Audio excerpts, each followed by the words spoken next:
stage, Kevin.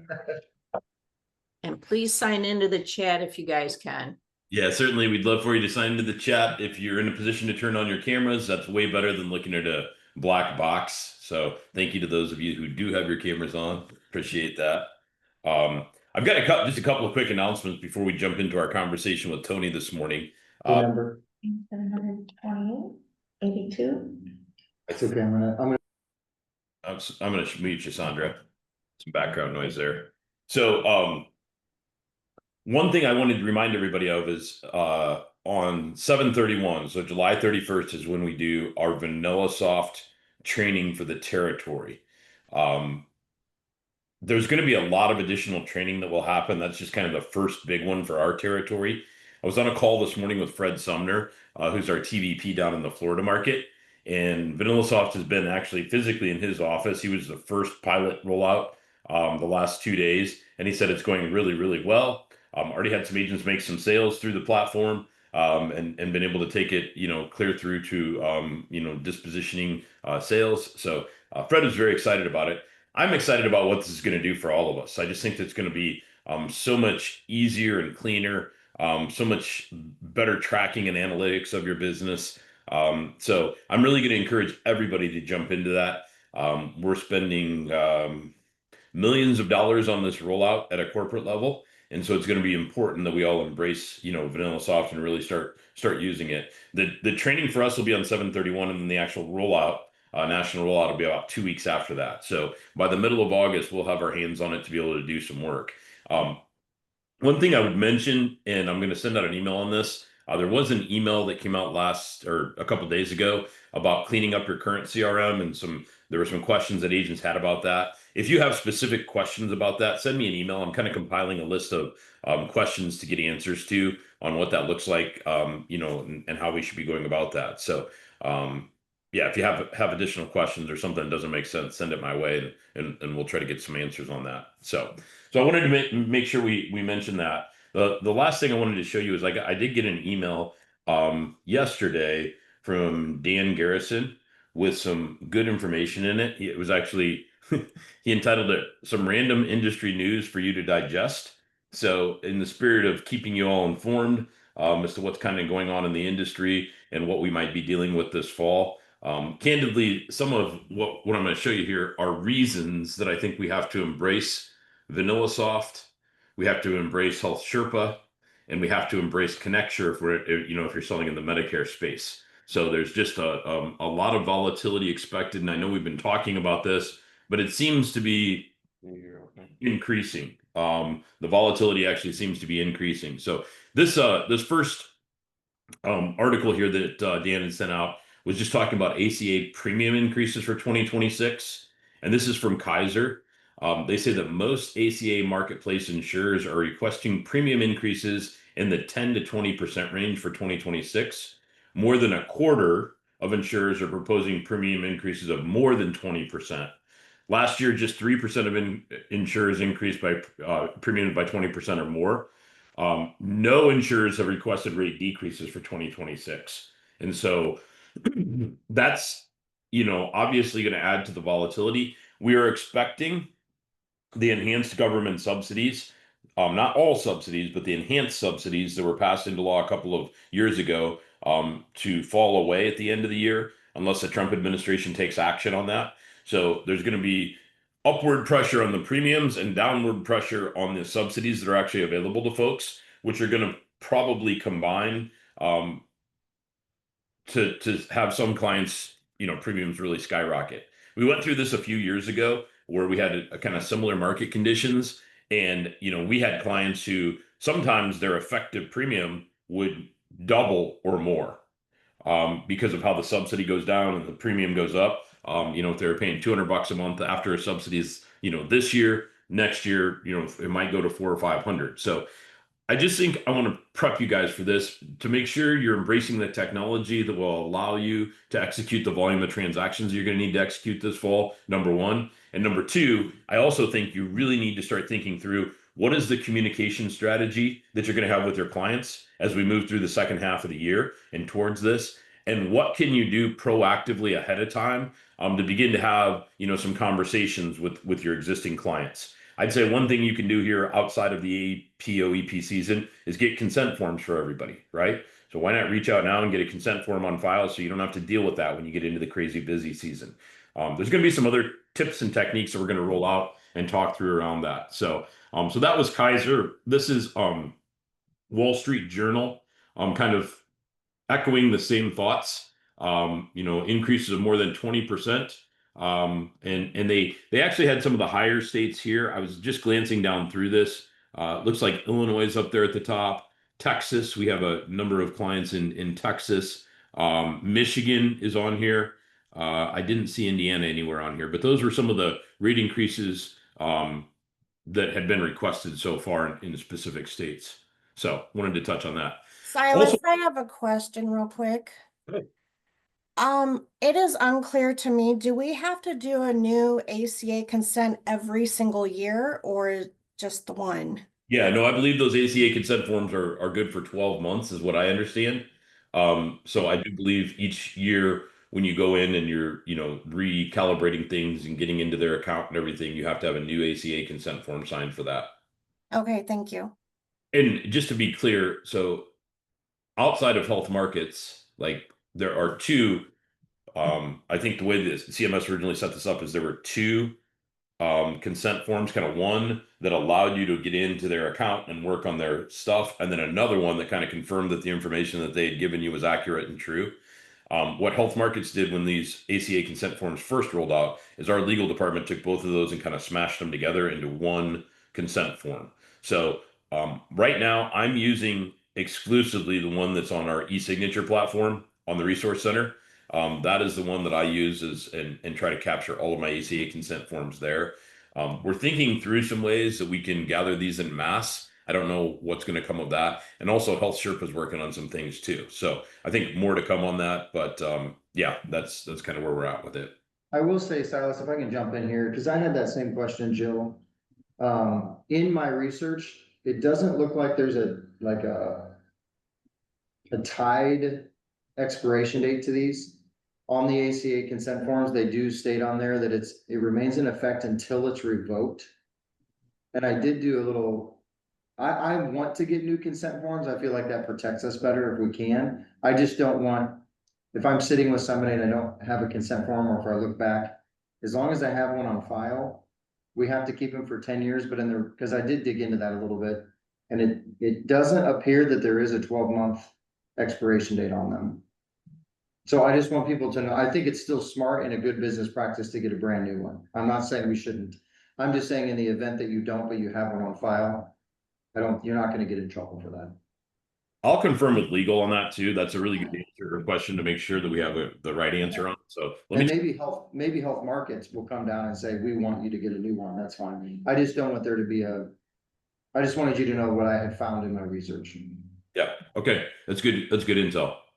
I also wanted to mention this quasi-employer-based plans sold to individuals continue to get regulatory and legal scrutiny. This came up in our territory meeting, and Dan Garrison commented on this on last Thursday. But California, it looks like, is blocking these Aetna Blue Cross group coverage plans, and then Blue Cross and Blue Shield is actually suing an organization who seemed to be kind of using, I don't know, using their name or using their platform in a group setting. So there are some kind of unique things going on out there in the group market where companies are trying to build groups so that people can get access to group insurance, but it's a very loose group. They're not, typically group insurance, everybody has to be on the quarterly wage and payroll report. They actually have to be an employee of the organization, right? And there's things that are happening. So just wanted to make you aware of that. And then the last thing that was kind of interesting is this article came out and it talks about that CMS finds 2.8 million Americans potentially enrolled in 2 or more Medicaid or ACA exchange plans. So that's just kind of an interesting tidbit, I think. So there are some people, and you'll probably see that. I mean, that's almost 3 million people. And CMS is reaching out to these people and just notifying them that they can't be on both. And so they've either got to, disenroll from their Medicaid if they're no longer eligible, end their subsidy, or notify that it's incorrect and then provide the documentation. So you may have some clients that get outreach around this. You also might have some clients that or maybe lose Medicaid, which creates that special enrollment period as well. So I just wanted to make you aware of some of those random news stories that Garrison had passed along. So before we jump into our summer speaker series with Tony today, are there any other questions or anything about any of that or anything else that we can answer? Silas, is Kevin. So do we have any opportunity to make retire flow available to our ACA people?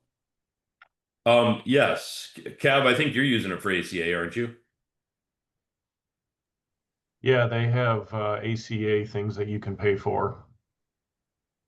Again, you have to get it through them. I know Retire Flow's in Connecture for Medicare.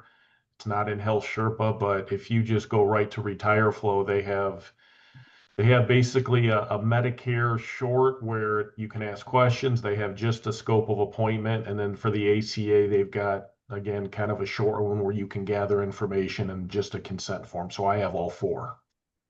But I do it all through Retire Flow. I don't do it through Connecture.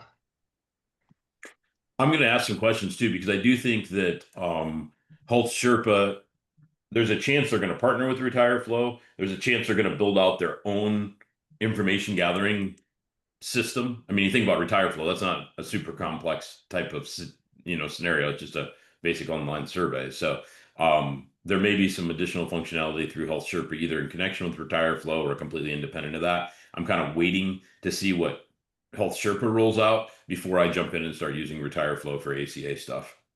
Yeah, we bought it too, Silas. Sam's been using it. Just so people know, you do have to pay for it. So it's kind of expensive. So I would definitely wait a few more months and see what happens at this point. Cool. Any other questions? All right. Well, Tony, I'm excited to have you on. I mean, I don't think if we've done this before, it's been years since I've had you on. And I think with these summer speaker series, I think it's kind of fun this year. And it has been the last couple of years because, I used to go outside of our territory and outside of our team to pull in top talent to talk to everybody. And, looking at it these last couple of years, we've got a tremendous amount of talent inside our organization here locally. And so I'll be sending out Carrie Hunter from last week. I think she had a great story to tell and a lot to share. But obviously this week is Tony Letcher. Tony runs a very successful tier 4 practice out of Mishawaka. But Tony, I think it'd probably be appropriate because there are a lot of new agents on the call just to take a minute and explain what's your health markets story? Where did you come from? How did you find health markets? What were those early couple of months and years like? And what has it kind of evolved into? So first, I have to start with my legal statement of what I'm going to talk about is my opinions only and not the opinions of Silas Jessup or health markets. So I got to get that out of the way. But yeah, so I've been here 1.2 decades. The only sales experience I had prior to health markets was the end of my junior year and my senior year in high school. I've sold women's shoes for JCPenney. So a little over a year. Other than that, I had zero sales experience. Previous to health markets, I did construction for 16 years. So I was a 10 knocker in the union. So for those that don't know what a 10 knocker is, Chester knows because I worked with Chester for 16 years. We did sheet metal, mainly commercial. So when you're watching a movie and they're climbing through the ductwork, that's what me and Chester used to do, the big stuff, The movies are wrong though. If they climb in it, they will get cut up with the screw. So every time I watch a movie, I start laughing because it's not true. But that's what I did for 16 years. I worked my way up the ladder, became a foreman, was running work. The largest job I ever ran was the Notre Dame Law Building. I was there for 3 years. I wanted to become an estimator. Shortly after that, I was actually working with our owner directly at one of his sites, doing some servers for like Amazon and stuff, all the cooling for the server rooms. I started becoming an estimator for a short time. He kind of didn't like me being away from his servers and what he had going on the side. He pulled me back out of that and said, "Hey, I need you working with me directly." And I did that for another 2 or 3 years at the end of my 16 years. But that's not really what I wanted to do at that point. I really want to be an estimator. And I kind of got a little frustrated because I didn't see that ever happening as long as he was the owner. That's when I met Ray Plagans. My middle son, Solomon, His daughter Morgan went to school together. I got to know him through Queen of Peace, between going to church and our kids being in school.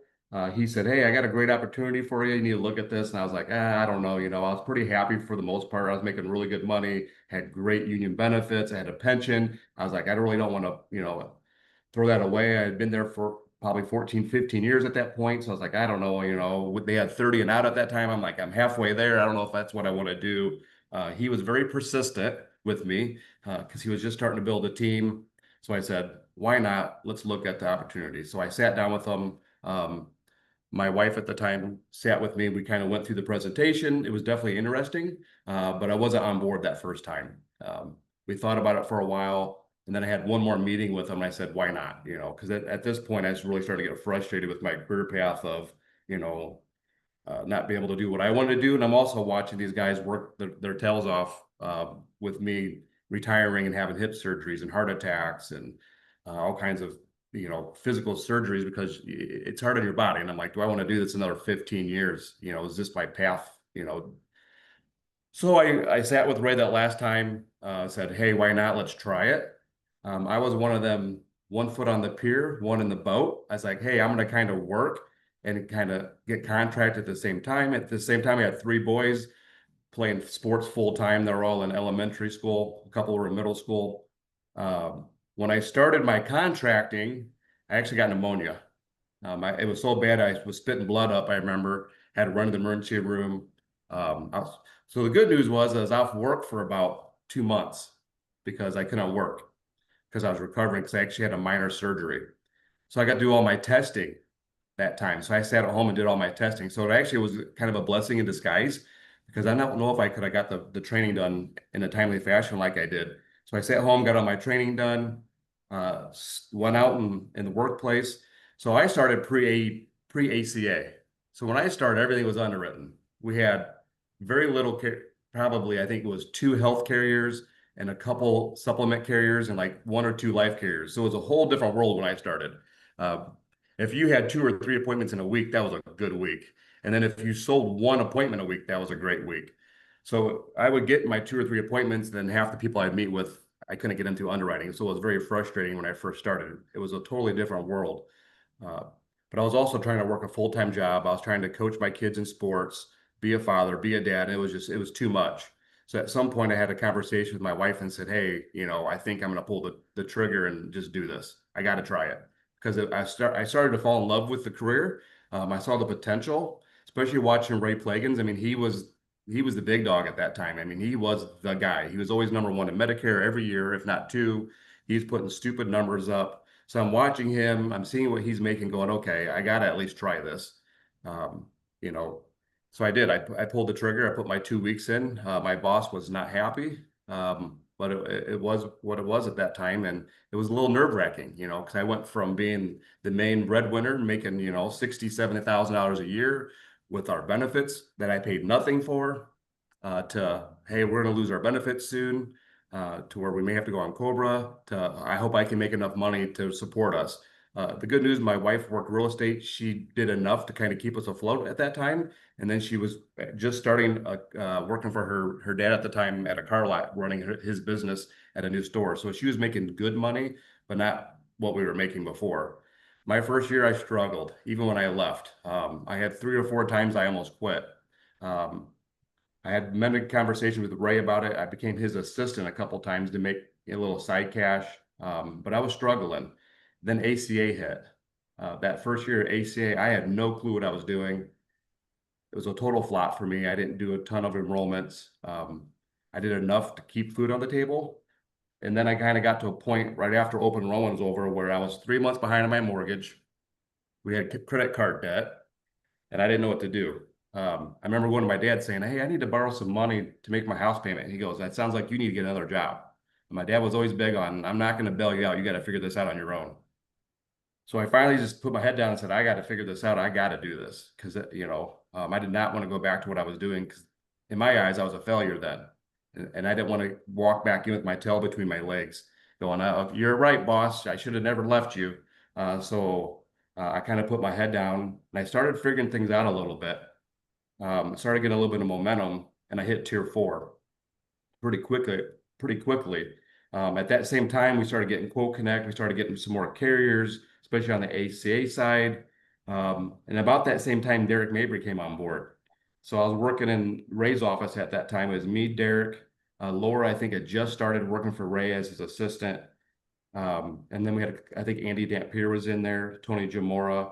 We had a good group in his office, and we were kind of feeding off each other. Especially when I saw Derek come out, he was shot out of a cannon. I mean, day one, he's putting 3,000 FYCRs on the board every week going, who is this kid, you know? But he had done sales for a large part of his life. So I think having that sales background definitely helped him. He was definitely not scared to make phone calls. And then I kind of started talking to him, and we started working off each other. We started competing with each other, and it gave me that extra fire, I think, because you guys know when you're trying to compete against somebody that's tier 4 and you're tier 1, it's hard because you put up 1,000, they put up 6,000. So trying to compete with Ray wasn't going to happen. So I think it was nice when Derek came on board because we really kind of fed off each other. We also learned from each other. And that next year of open enrollment, I just killed it. I remember talking to Derek. We used to call it open enrollment crack because, I mean, you literally get a lead, call it, sell it. Get a lead, call it, sell it. I mean, I would do 5, 6, 7 right in a row. I mean, me and him, we would work until 10, 11 o'clock at night, sometimes midnight. I'm trying to get that very last sell until they pull the clock, you know. I mean, I just worked till sometimes 1 in the morning if they were letting us still submit stuff.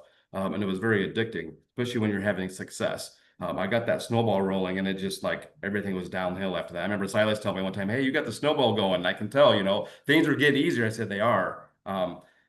So I finally had some success. Then they changed all the numbers on us, and they went from it was 100,000 for tier 4 to 200,000. That same year is when me and Derek went to Dallas. I remember me and him going, hey, we got to do this every year. And then they changed it and they doubled it. And it was pretty hard to get to 100,000 at that time. I'm like, oh my gosh, you know, I don't know if I can do 200,000. I just said, I don't know if I'll ever be tier 4 again, you know. And then sure enough, that next year we did it.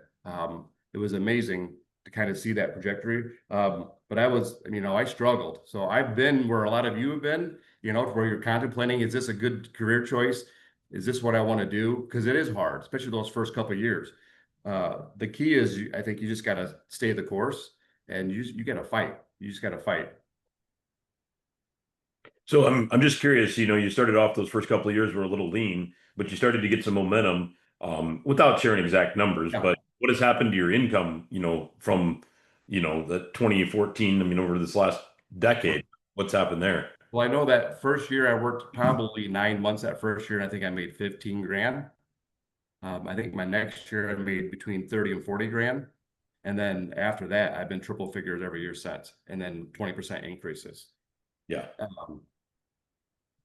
I would say, let's see. So I brought Melissa on. I think it was my the end of my second year is when I brought Melissa on as an assistant. She was a licensed agent at that time. I think she was working maybe 10 hours a week starting for me, just kind of doing some back end stuff, some front end stuff to kind of help me a little bit. So obviously, as my incomes went up, I spent a lot of my income because time is worth something to me. You know, like I said, at Celebration, you know, I still want to be a dad. I still want to be a husband. I enjoyed all those years of coaching my kids in sports, and I didn't want to give that up. So that's why I said, hey, I need to bring someone on to help compensate me for my time. And then I've kind of grown that ever since, because once again, it's still important to me to spend time, you know, at the house with my wife, with my kids when I can, and do things like that. I don't want to work 60, 70 hours a week like I used to those first 2, 3 years. Until you get to the point where you're making income, you have to, you know. And you want to be a chicken farmer, right? A chicken rancher, sorry. Chicken rancher. I do like it. Sam's next to me is laughing, you know, because we just built the Taj Mahal of chicken pens the last couple of weeks. So I do enjoy, you know, I enjoy stuff like that. You know, it gets me outside. I like to be outside. So, what did you do? I mean, obviously there were things that you did to get things rolling in the beginning, and you're continuing to invest in your business now. So, you know, what were those granular activities that you engaged in early on, and then how has that evolved as you've gotten deeper and deeper into the business? So the first 2 years, leads. You got to do leads, and especially it's been nice watching Sam lately. You know, with the live transfer market.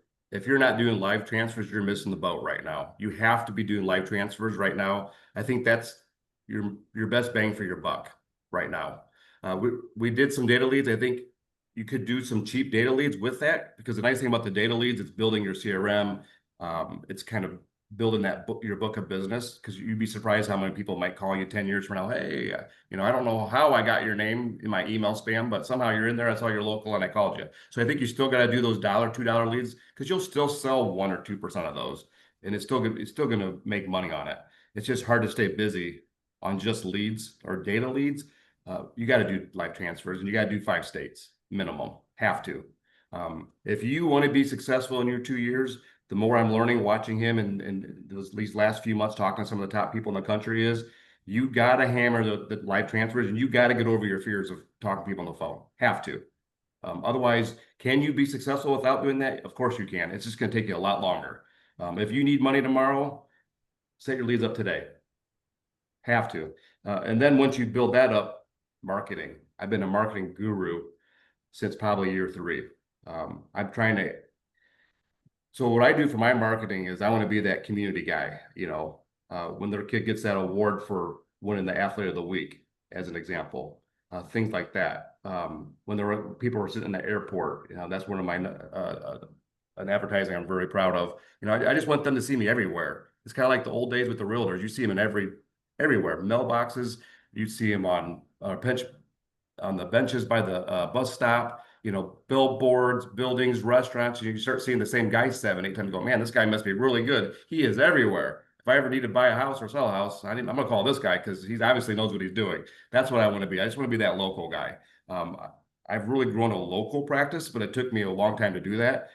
Once again, my first 3 to 5 years, I'm driving all over. I'm taking a lead wherever I can get it, trying to build my book to increase my income so I can put more money into my lead account so that I can do more marketing.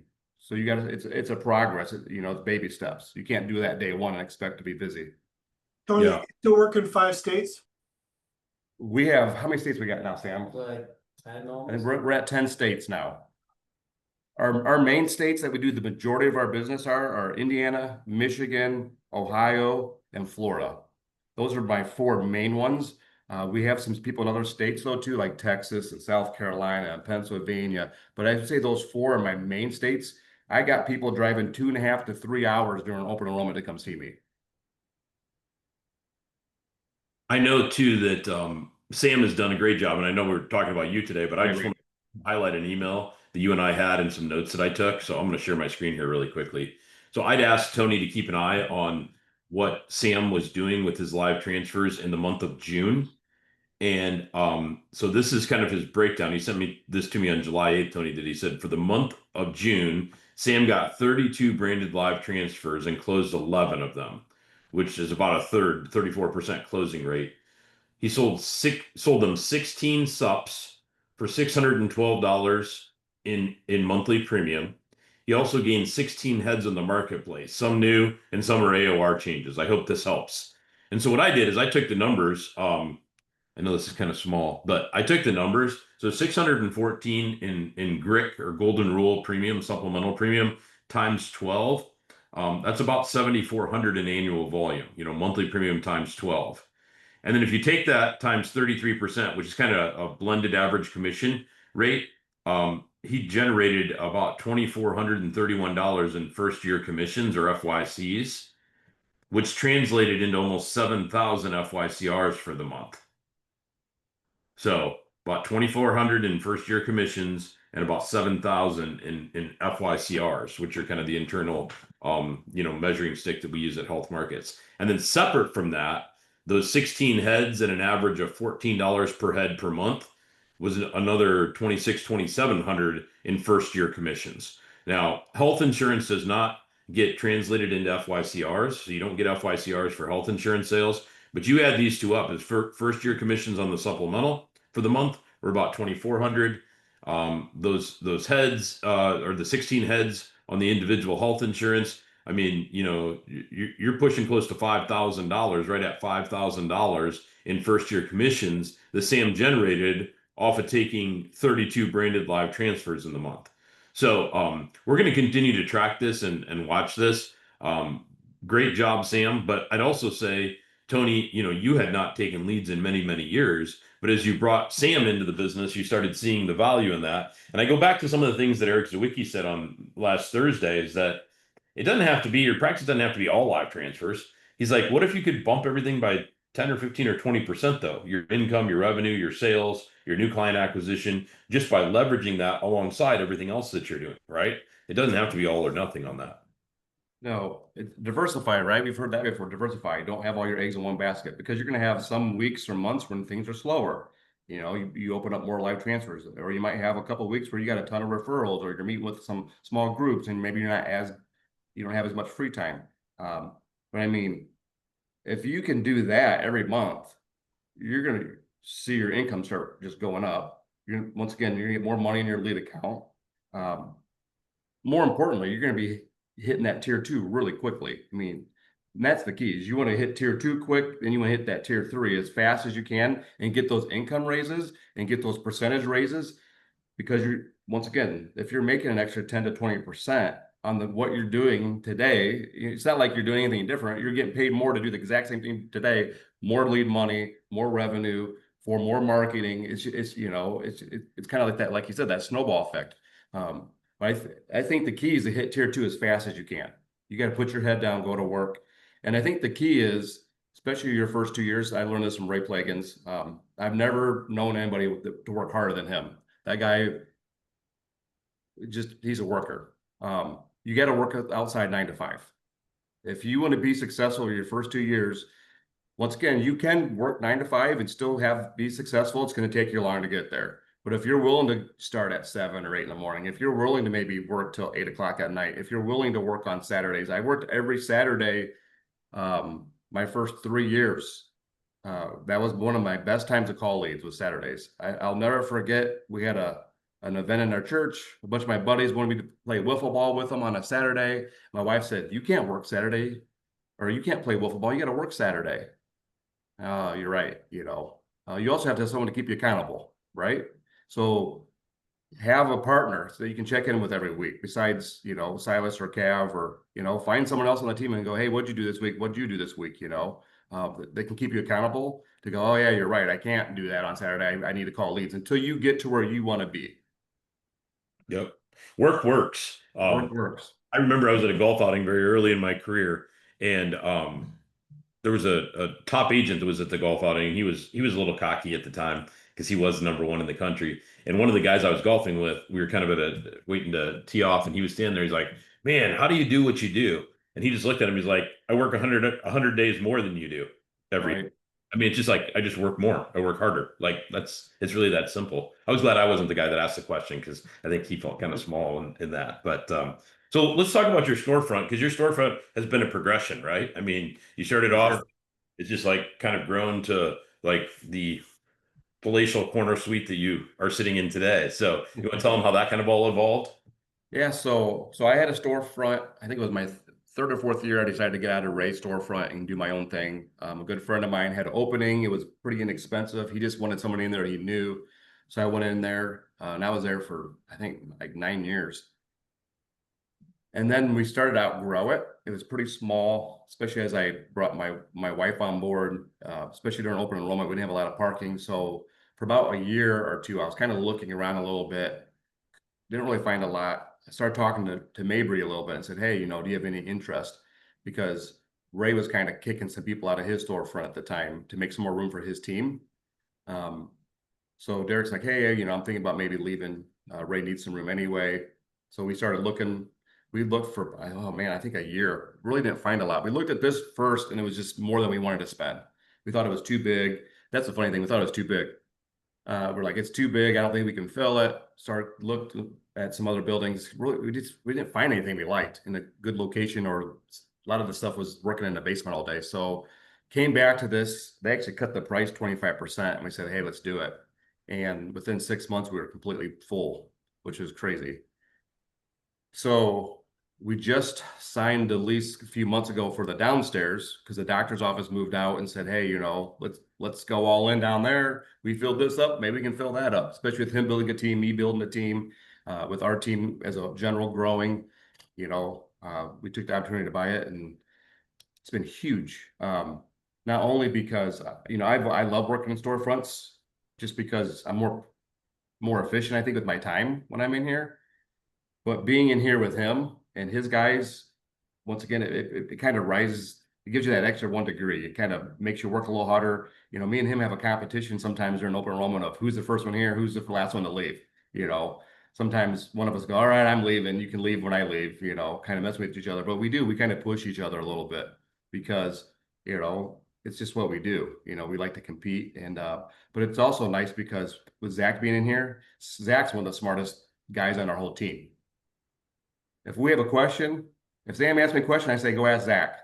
You know, so having Zach in here too, I think it's been good for Zach to kind of see us working, but it's also been good for us to go to Zach with questions. And so we're always talking, you know, there's a lot of times I see Justin and Sam talking, or Justin and Sam and Zach all talking about stuff. So if you have an opportunity to get in the storefront, you have no clue how much it can rise the bar, that 1 degree that you're maybe missing right now. Especially if you're in a storefront with good people that you enjoy being around. You know, that's the key. You find somewhere close or just a group of people that you love being around. It's not a job anymore. You look forward to it. Well, and I would encourage all the guys. I know a number of guys on the call, have access to your office. Like, I Right. would, if this is what you're going to do. You need to be there very regularly, at Oh, least days a week. And I would also put a plug out if anybody in the greater Mishawaka area is looking for office space or looking to be a part of something, we're getting closer to opening the lower level there. And how many offices are we going to have down there, Tony? well, I know you're going to have 2 offices available, Yep. and then I'm going to have, I think 2 to rent potentially, and Derek might have 1 or 2 to rent. So, but we're going to have 2 open offices. Yep. So this is not only a place, I mean, if you want a landing space that's yours, we're open to that. If you want to just use it to meet with clients and things, I'm going to have some shared space there, available for agents to use at no cost. Just kind of one off here and there. Typically, what I like to try to do, if available, is try to create an opportunity for agents to have a space to work from, a shared space to work from over at no cost for their first 18 months. It's a little bit different for like Lauren and Kaleo down in the Fort Wayne market. I don't have a storefront myself down there, but we have several around the Elkhart, Mishawaka area. And I know Gary tries to do some of the same things. Tyler's going to be, opening his storefront here up there in the Grand Rapids market. So there are some opportunities for you guys to engage if you're a new agent and really want to. So where are most, like today, where you're at in your practice, 1.2 decades in, where are the majority of your leads coming from today? Besides what Sam's doing on the live transfer front, all my leads are coming from referrals and marketing. So I'm spending about $60,000 to $70,000 a year on marketing right now. And actually, I might go over that $70,000 number this year because I'm starting to market Melissa, my sub agent, all by herself now. Because I'm trying to grow her personal referral business, because it's hard for me to hand her people sometimes if people want to come see me. So I started investing in her this last year. So I was running some numbers. I mean, I might hit 80K this year, which is a big number. Right. As far as your marketing spend, that's what Just you, marketing. yeah. So you can't be tier 4 and do what you've done without having a passion and doing a really good job at selling supplemental insurance. Right. Why do you sell supplemental insurance? Great question. Well, one, so let's go back to why do I love what I do? Okay. Because, I tell people all the time, I make dreams come true. Because that's really what we do a lot of the time. We make dreams come true.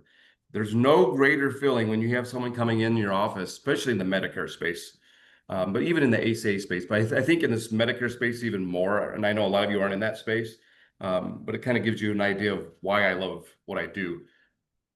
But a lot of the people in Medicare that I'm meeting with have a spouse in the ACA market. Is when they're 62, 63, maybe they got health problems, maybe they just want to retire and enjoy life. Maybe they want to spend time with their grandkids. Maybe they want to start a new career or business. And they're in here thinking, my dream is never going to come true of taking my granddaughter out for ice cream in the summer, hanging out with her at the pool, whatever that dream is that they have, starting this business. And when you can show them what we do and make it simple, and then help their spouse too with ACA, okay? But I think the part that they enjoy and that I enjoy is there's, especially when you start explaining ACA and they're going, oh my gosh, $9,000, you know, if something happens, I don't know if I can do this, you know. Or even some of the Medicare plans are getting up there. And then you show them some of the extra stuff we can do with the hospital wise, the cancer plans, the critical illness plans, the accident plans. And a lot of those things aren't that expensive, especially when some of them coming in thinking they're going to spend $1,200 because that's what they're telling them at the corporate office or even more. And you're half that cost. You can almost see that weight lifted off their shoulders when they leave. Okay. And why I love the supplement stuff is because there's no greater feeling when something does happen and they call you and they're crying on the phone. I'll get probably 6 to 12 voice messages a year that I share with my staff of somebody going, oh my gosh, you know, I never thought in a million years I was going to use this. I didn't believe it until I got the $10,000 check or whatever was in the mail. And I like to share that with my staff to say, this is why we do what we do. Okay. It's not to sell them an Obamacare plan. It's not to put them in a Medicare Advantage plan. It's because when something happens that they told me was never going to happen to them, and it does happen, and they go, oh, what am I going to do here? Because half the time they forget about it. That's one of my favorite phone calls. When I'm talking about something else, I go, oh my gosh, we got a $20,000 cancer plan in place. Like, what are you talking about? You know, we're a $10,000 accident plan. And they get that first check and they're literally in tears going, oh my gosh, you saved the day. Okay. That's why I love supplemental. I've had enough of those calls now to where it gives me the passion I need to tell people, you really need this. And when they say, I won't use it, I've never had this, I've never had that, I'll tell them, I've heard that a million times and I've seen a million times people use it. Okay. I want them to tell me no 2 or 3 times. And I'm not in a direct or a mean way. I'm just, hey, you know, you came here for my opinion. I'm giving you my opinion. You know, and that's part of why I like being in the storefront because I can look at them across the table and, you know, face to face and say, hey, you know, these are things I would suggest you do.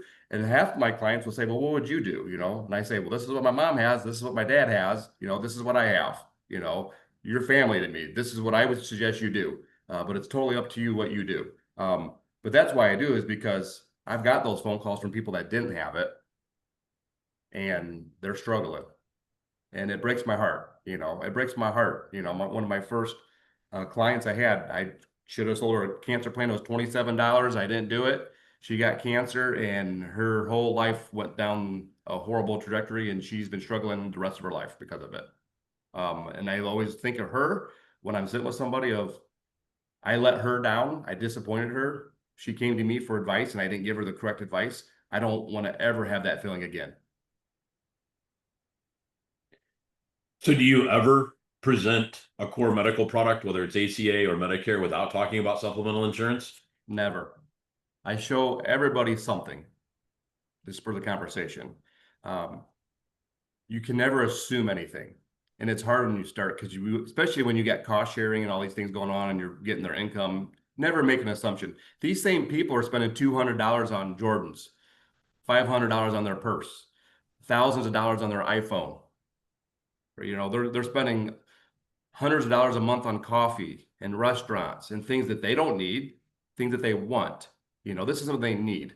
So it takes a while to kind of get over that hump of trying to assume what they want or what they can afford. So I'm finally at a point where, you know, just show it. I just show them everything. Just show it. You know, I don't do stupid amounts. You know, I'm not going to, you know, if they're getting cost share, they don't need $50,000 probably of cancer, you know, but at least do a guaranteed issue for 10 grand or 5 grand, give them something, you know, because something's better than nothing. You know, put a package together for $34. You know, most of my packages, it's not like I'm selling $200-300 packages most of the time. $60, $70, $100. It just adds up over time with people. And then sometimes they might actually go, well, what would it be to go to 10 or 15 or 20? You know, start somewhere and just sell them something. Because the other cool thing is when they use it, that's when their friends will start calling you too. Right. And you their guy or their girl. Hey, this is my guy. He took care of me when I had my heart attack. You know, this is my girl, man. You got to call her. You know, when they use it and it works the way you told them it was going to work, that's when they love you. You're their top of their favorite list on their iPhone. So what products are you showing every time? What are your go-tos? So ACA mainly, well, really, because I don't do a ton of ACA, but ACA is probably going to be the guaranteed critical illness, accident wise. I'm still doing accident wise because most of my clients are 62 or 63 that I'm meeting with. and I don't want to have to do the transition into Medicare. It's just simpler. Younger wise, I might do a Pro Guard or something if they're in their 40s. And really, I'm not doing hospital wise as much, but I might not. I know we have a guaranteed issue. I didn't realize that. I might. Sometimes it gets pretty salty. So, but I might start showing that a little bit more. But really, those are the two main. But Medicare, I'm doing hospital wise for sure. Actually, I'm doing the UHC hospital plan with UHC. Those are my main three with them. And it usually comes out to be about, 70, 80 bucks, depending on how old they are. And I would say if I show 10 of them, I'm selling 7 or 8 of them. So all 3 of them. What's the one like claim story that I don't know if you have one that jumps out or you think about that like where these products were the most impactful for a client? Do you have one specific? There's probably a guy in town. He's a tattoo artist, super nice guy.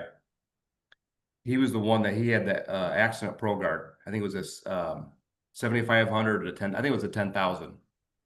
And so that's critical illness and it's an accident plan, kind of all in one plan. And he was the one that I was talking to him on the phone. And I sold him all this during COVID, I remember, because he was a Zoom appointment. And he was kind of giving me a lot of pushback of, I don't know, things are down because it's COVID. I'm not meeting with many clients. Things are a little tight, and so I kind of, once again, I like to give them a little bit of a small push, at least 2 times, maybe 3, especially if I really think they need it. I'll give them that little slight third push of, are you sure you don't want to do this? I think you should, but are you sure you don't want to, and that third kind of small push, he goes, you know what?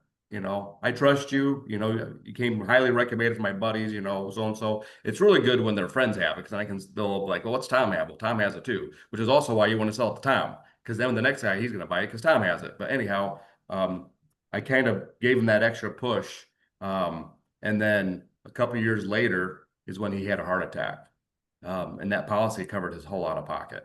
And he was the guy that called me in tears of, oh my gosh, I can't believe I got this check in the mail because after we did the claim, he was kind of thinking, oh, I probably won't get the check. This is a scam, So when he got it, I mean, he was like literally in tears of, oh my gosh, you have no idea how much I need this money, is what he literally said. And that's when I gave it to everybody and we had a meeting. I said, this is why we do what we do. It's kind of like golf. You do it for that one shot, right? You have one shot in one day, you're going back again, right? You could have 99 horrible shots. One good shot, you're like, man, that was a good day. You have one good story and you will have that story.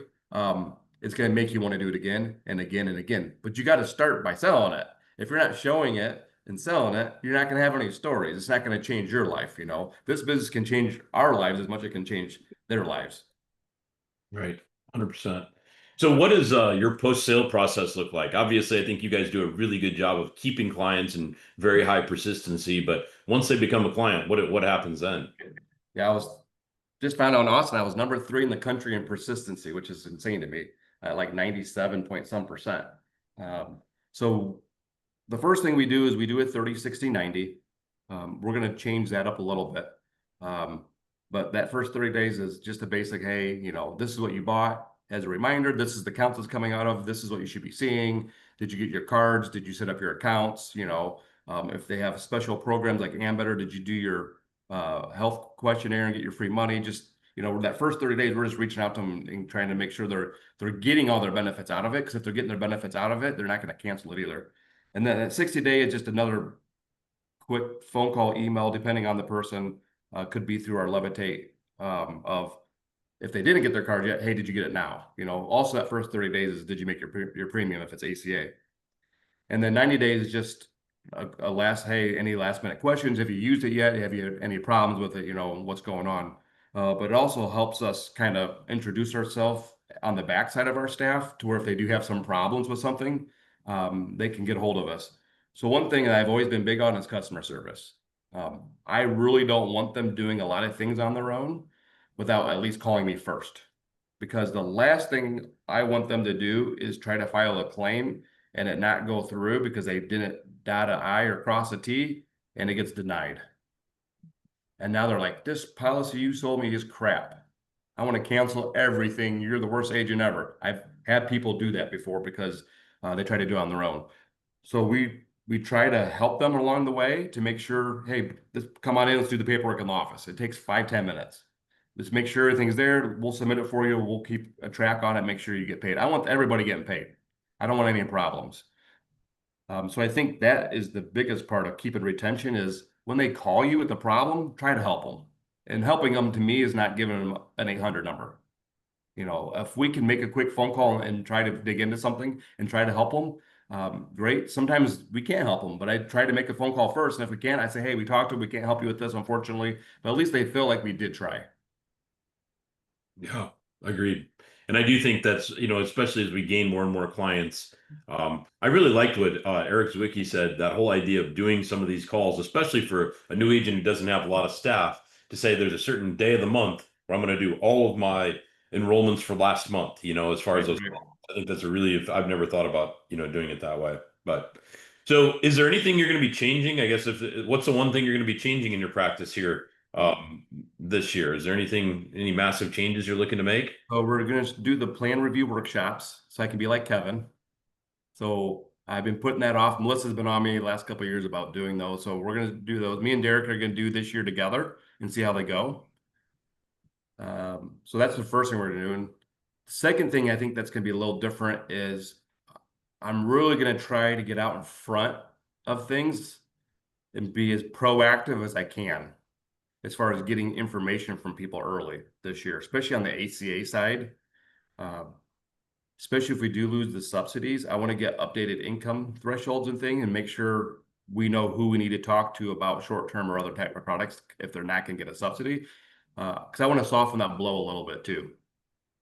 Especially if we know, because we'll probably know, I would assume 30 days prior. I want to start calling some of the people ahead of time going, hey, there's a good chance we're going to lose this, or it sounds like we're going to lose this. We're definitely going to have to set something up. Sam's going to be doing a lot of the ACA this year. So he's going to be real busy, I think, unless somehow nothing happens, which either way, I don't care because I love turmoil. It's great for business. And I think when we do have turmoil, it separates us from the 800 phone numbers because that's when they go, I need to go back to a guy, somebody that goes in like an H&R Block and pays $20 to do their taxes and they jack it all up.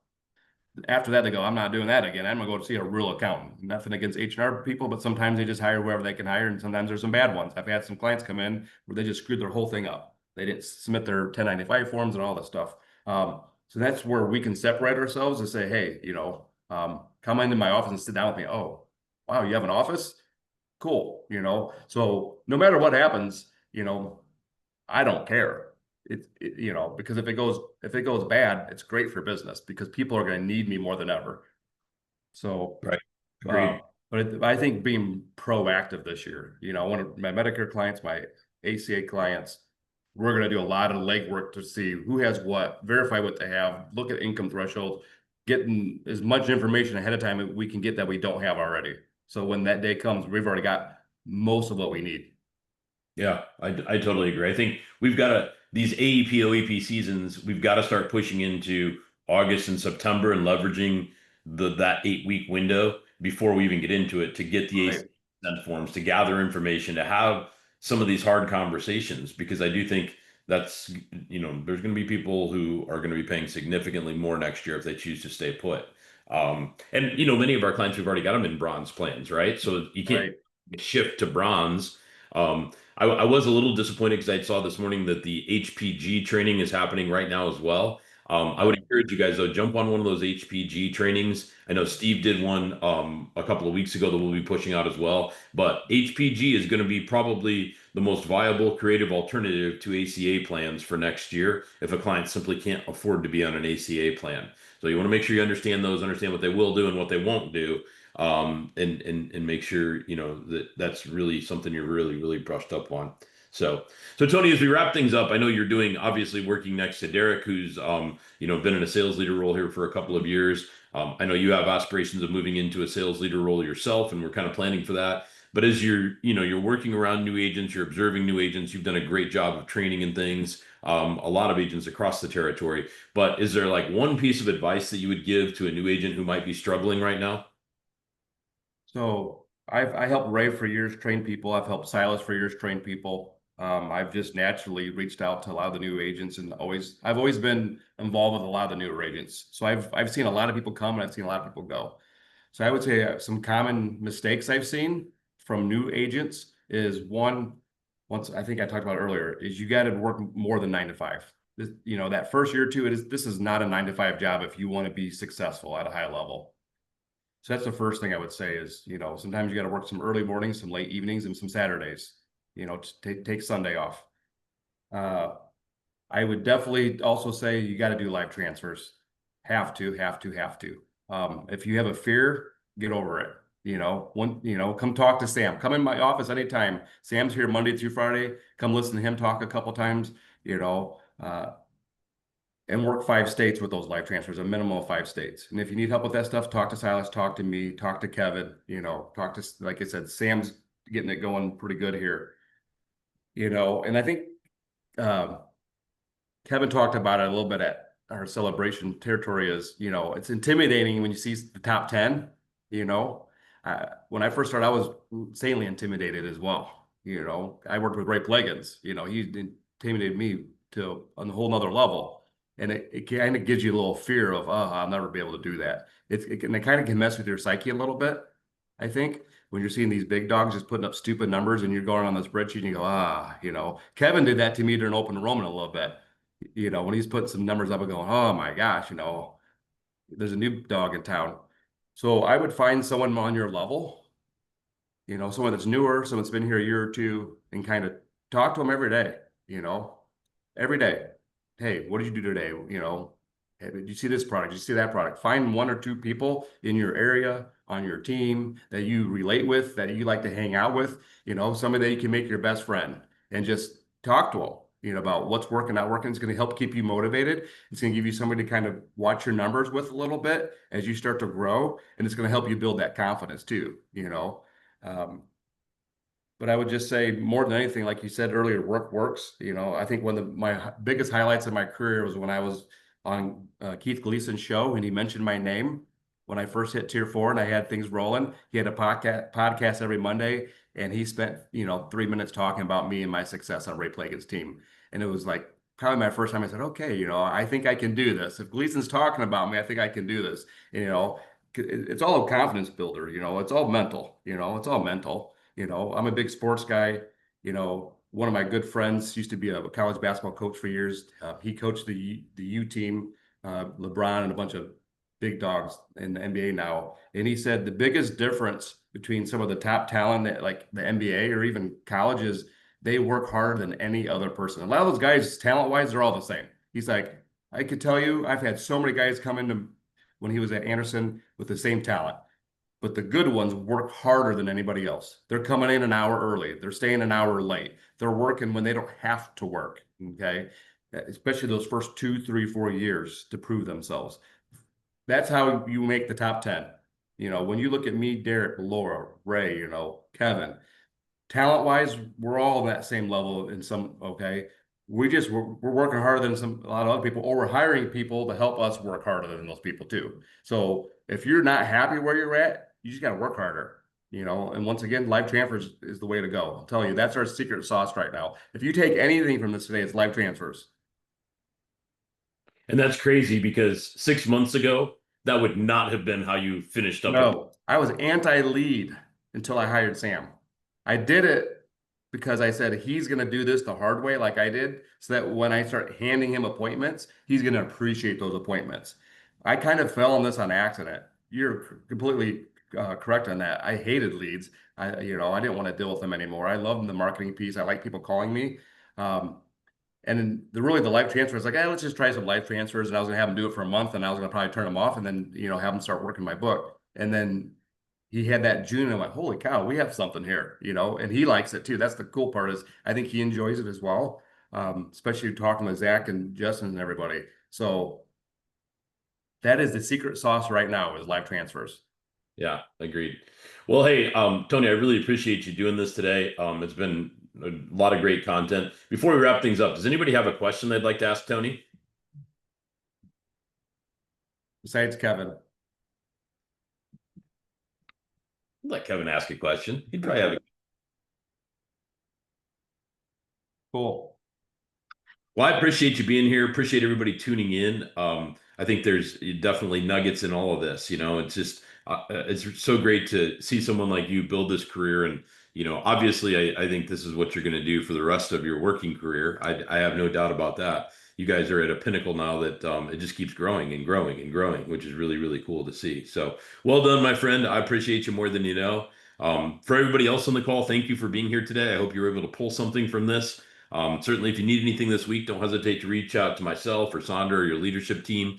We're happy to help however we can. And we will be back next Tuesday. So we'll see you all next week. Take care. Thank you. Thank you, buddy.